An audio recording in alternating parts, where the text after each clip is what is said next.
পাঁচটা শর্ত সাপেক্ষে আমাদের তওবা কবুল করবে কে? তওবা কবুল হওয়ার কিছু শর্ত আছে, পাঁচটা। কয়টা?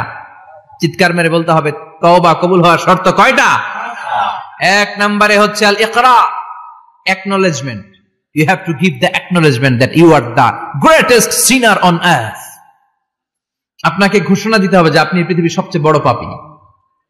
এক নম্বর শর্ত, আপনি বলেন যে আল্লাহ আমার চেয়ে বড় পাপী নাই, আকাশের নিচে জমিনের উপরে আমি সবচেয়ে বড় পাপী, এমন কোন পাপ নাই যেটা আমি করি নাই, ঠিক কিনা?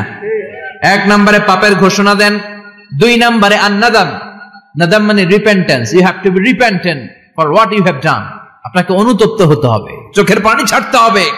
আল্লাহ আমি লজ্জিত, আল্লাহ আমি নাদাম, আমি পিশাচ, আমারে মাফ করে দাও। তার মানে স্বীকার গেলেন কি অন্যায় করেছেন।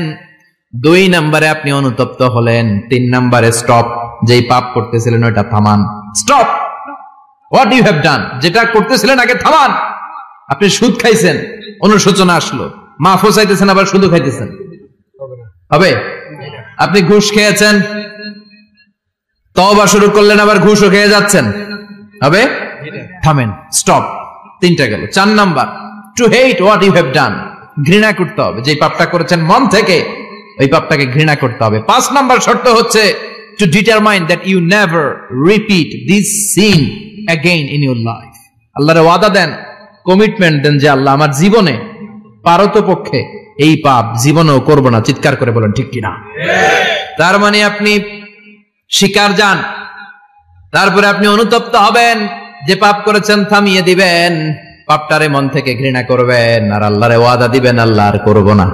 এই পাঁচটা শর্তের আলোকে তওবা করলে জীবনের সব গুনাহ মাফ করে দিবে কে? এজন্য আল্লাহ বললেন, ইয়া আইয়ুহাল্লাযীনা আমানু তুবু ইলাল্লাহি তাওবাতান নাসুহা। তওবার মতো তওবা করো, সব গুনাহ মাফ করতে পারে কে?